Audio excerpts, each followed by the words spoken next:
It's your boy Lillard Gaming coming at y'all with the easiest, best finishing badge method. Before we even get started with the video, if you're new, don't forget to subscribe. Make sure you have that post noti on.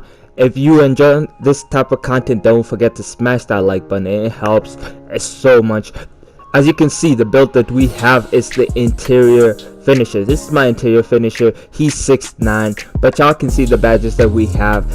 We got a lot of finishing badges, as y'all can see. The finishing badges this year are a lot easier to get than last year. That's one thing I've noticed. It's a lot easier. You can pretty much do the finishing badges in a day if you actually sit down and do it.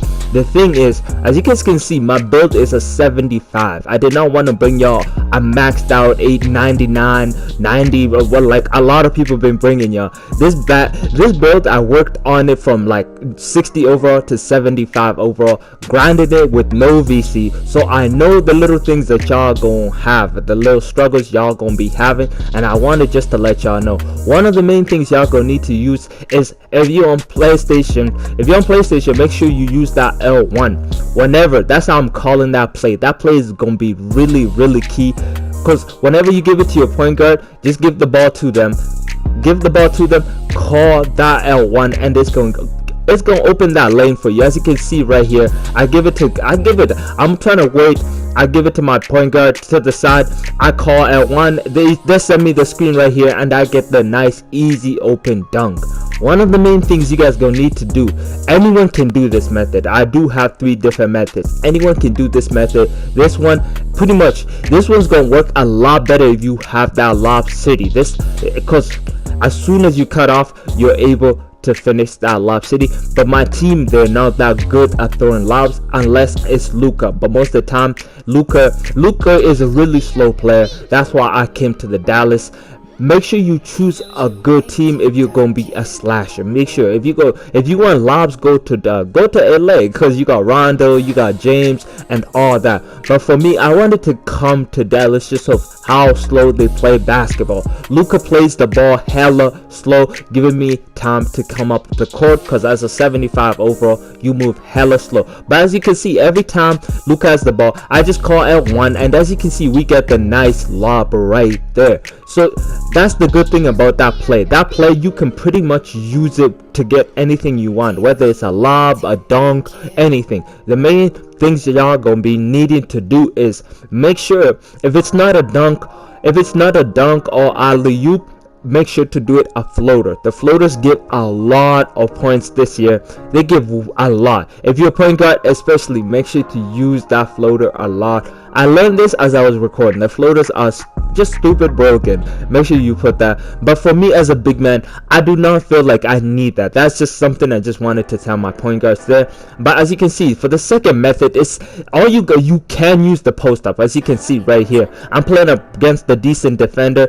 But like the thing is, the thing for this method is, you want to set screens. If you do not have all your badges, set the screens. You're gonna get that open lane. You're gonna be able sometimes to get the open lane, setting screens, just moving without the ball. That's gonna be really key. At the start, it's gonna be hard when you do not have all your badges, but as you can see, the main thing for me is, and that hop step this year is butter. That hop step is butter. They did not nerf it, they didn't touch it. They probably made it better, because the defenders this year, they are freezing. But as you can see, if you do have my build and you go under, you can take it up. You can catch that body, the soul, and everything. But as you can see, we are moving without the ball.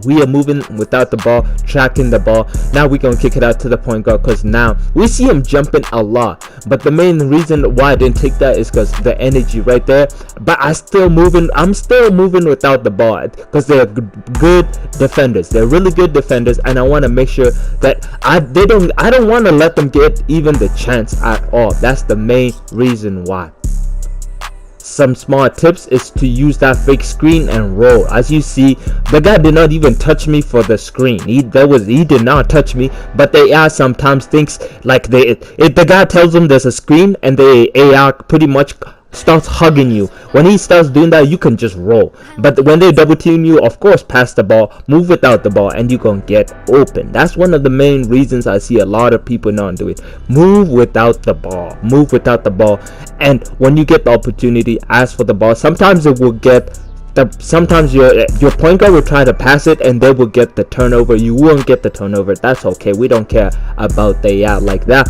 Another method I'm gonna be telling y'all, this method is pretty much like the same one, but this is for a different teams. Like for example, the Toronto Raptors, they love switching on everything. If you get that switch, you can just go crazy because Van Fleet is too short to guard you and so on. But like that's the main thing. If you are playing a team like likes to switch, I just wanted to show you different examples on a team. Like if it's a team like this where they're switching on everything, as you see, I set a little bit of a screen. What does Van Fleet do? He hugs me. Look, it's the same play. It's the same play.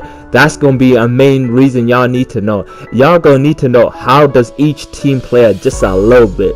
Because I knew that going into this, the Toronto Raptors, they pride themselves on playing good defense and switching on everything. So I was utilizing that to my advantage, picking on the weak man, and we are getting some good points. If you play this on, I'm gonna say this, I am playing on 5-minute quarters. If you play this on 8-minute quarters, you're getting a badge each game. I like getting in and out of the MYCAREER games and so on, so I can get to the practice. Because the practice for the first 10 MYCAREER games, the practice you're gonna be get ×3. Do you understand how much rep that is? It is a lot of rep. Before they give you the ability to choose how to train, you are getting so much rep from the coach and so on. So you want to make sure you utilize that. That's why you see me getting in and out the games quickly, because the practice gives you a lot of rep. But I hope this did help, because there was a lot of methods that I explained and how to utilize them. Just to go over, if you're on PlayStation 4, do not forget to use that L1. That L1 is going to be cheese. Make sure to use that screen, fake screen, and roll down the paint and utilize that. Another thing, if you are the power forward like I am, do not go for the boards unless you were trying to get your rebounding badges. Do not go for the board. Let your big man get the boards, and you can just you can cherry pick. Honestly, I must say that, because that's another method. With that being said, I hope y'all enjoyed this video. If y'all did, don't forget to smash that like button. If you're new, don't forget to subscribe, and I'll catch y'all on tomorrow's video. I'm out.